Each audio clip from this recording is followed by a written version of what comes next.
What's up mga Mau? For today's video, no, isi-share ko sa inyo kung anong nangyari dito sa belt ko na nasira mga Mau.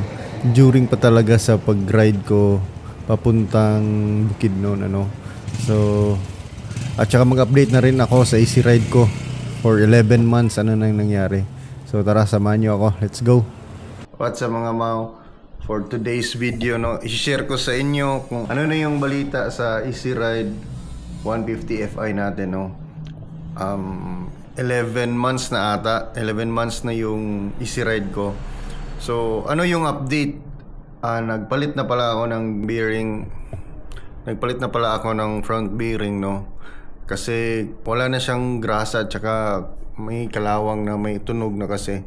At saka naputulan pala ako ng belt, no. So, ipapakita ko sa inyo kung ano yung belt yung naputol. So ito na nga mga Mau, yung belt na naputol na nabili ko rin sa Motorstar, no, sa halagang 450 or 650 yun. So nakakalungkot lang, no, sila pa naman yung supplier tapos ganito, madali lang pala maputol compared doon sa Bando Genuine. Sa pag-change oil, may advice din ako sa inyo mga Mau. So tara, samahan nyo ako. Yung pag-change oil pala, 700 lang talaga ilagay nyo. Kasi yun naman nakalagay doon sa yung paglagayan ng oil. Kasi pag 800 yun, lumalabas dito yung sobra, no, dito sa filter mo. Yung nagpa-CVT cleaning ako, may nakita akong lumabas, no, na oil. Siguro sa dahil sobra kasi yung nilagay natin. Kasi minsan naglalagay ako ng 800 milliliters.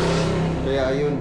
Kumustahin naman natin yung rides niya. Tara, rides tayo. So ito na nga mga Mau, after 11 months, no, of using this easy ride 150 Fi, sobrang smooth pa rin niya. Wala pang major problem talaga. Minor lang like yung flyball, no, nag-change ako, yung belt nag-change ako, and bearing, ano. Pero wala pang major like dun sa Fi system niya. Tsaka yung mga wirings okay pa talaga lahat. So overall goods pa rin, no. Yung mugs niya okay pa. Yung alos lahat ng function dun sa harap is okay pa siya. Yung dashboard ko okay pa naman. So okay pa rin ako, no. 16,000 yung odo ko ngayon. Tsaka goods pa rin siya mga Mau. So overall goods pa rin. Minor problem pa rin, no, sa 16K odo.